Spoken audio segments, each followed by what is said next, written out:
Hey guys, it's Fidget Digit here. And a lot of people have been saying that it's not possible to get moving cars in Trainz 2. Well, I'm about to prove you wrong. There's one thing you need to buy though, otherwise it won't work. So you need to scroll down in maps, and it's going to be a green one. It's going to be called Paris, whatever that is. You need to buy it. You go and buy it. Then once you have that, you go to create new route, creates a new route. Then you go to environment.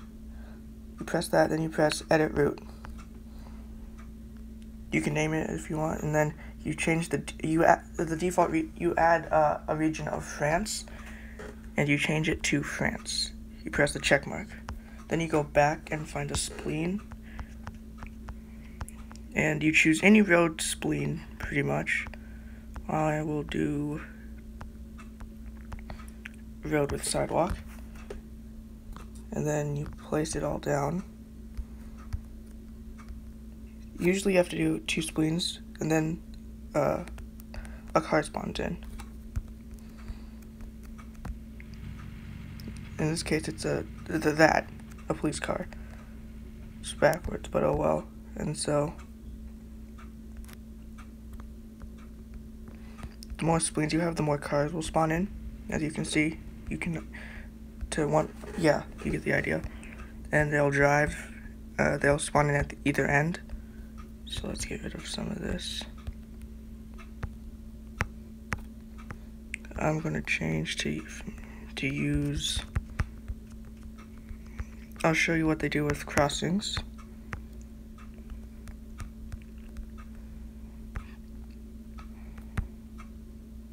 No, not that one. This will work.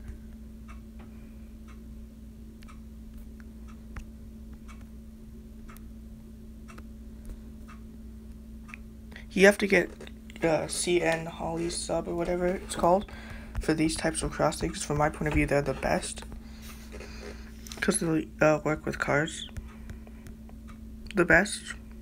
I mean, all crossings will, but these you can customize them and stuff like that. So let me just make a few roads here and there. Oh, no.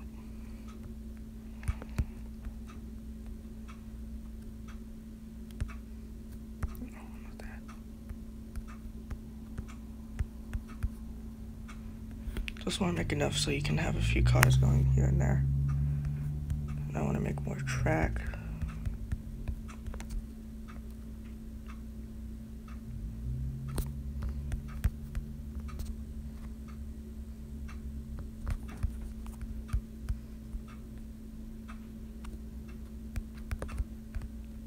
That's enough.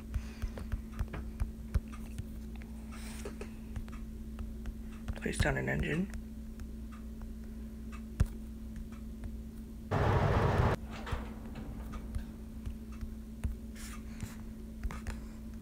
Have that one, and it's a pretty good length from the crossing.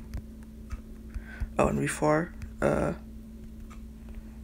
choose that one and edit the properties for crossing. By default, the lights will flash and the bell will ring, and then like a few seconds later, the gates will start going down. When the gates are fully down, the bells stop. I don't like that because one, I want the bells to sound better when I think it's better when the bells are still ringing, and 2, the gates aren't down usually when the train is crossing over it. So this is the default. I'm gonna get rid of that and all. For the bells to keep going. No, for the gate delay, I usually set it to 0. The gate goes down instantly, or 0 and 1. For bell mode, if you read the blue, it says 0. Bell will not sound while gate is down. Bell will sound while gate is closing, and all that stuff. And then 3 is just while gate is active, the bell is gonna keep sounding. So then you do that. Now let's drive it.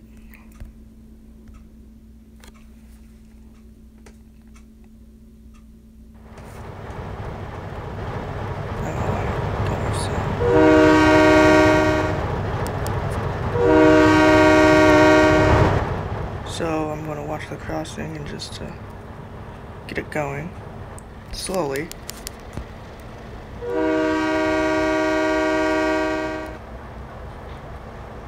Sorry for the background noises. So you see it triggers it. It starts going down. And the cars stop.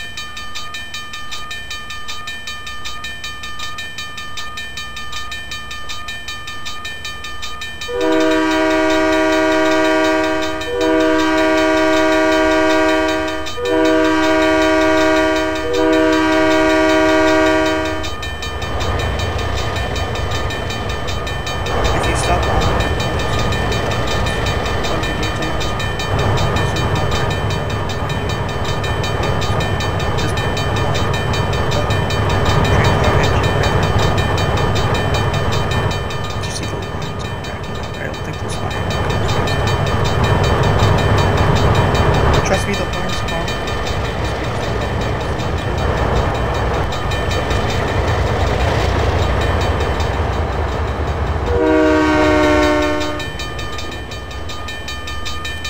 These ones are the best. I don't see. There you go.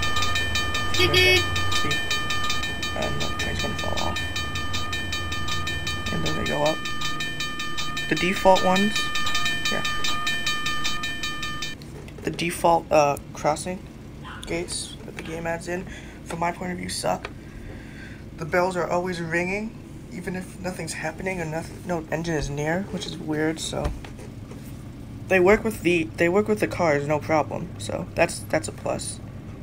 But I think mine fell off. Yeah. But this will always. You can't hear the bells actually flash. The gates go down. Well, I think it's cool. Well, oh, one more thing. I have to exit. I'm gonna save. There's these things called car spawners. They're really cool because if you want to if you have like asphalt or something, but since cars only spawn on splines or spleens, whatever you want to call them, as you can see,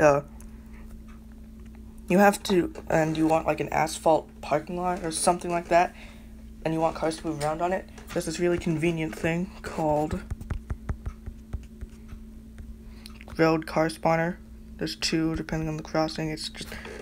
They're defaultly on crossings from the CN map, and you can now use them. See, it's like a road, and it's invisible when you start playing the game.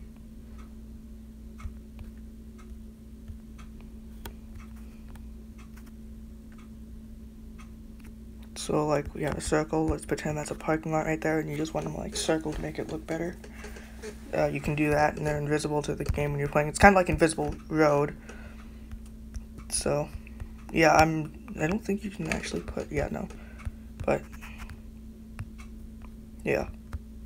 Well, that's it. Now you know how cars in Trainz Driver 2 work, and yeah. This has been Fidget Digit, and I'm out.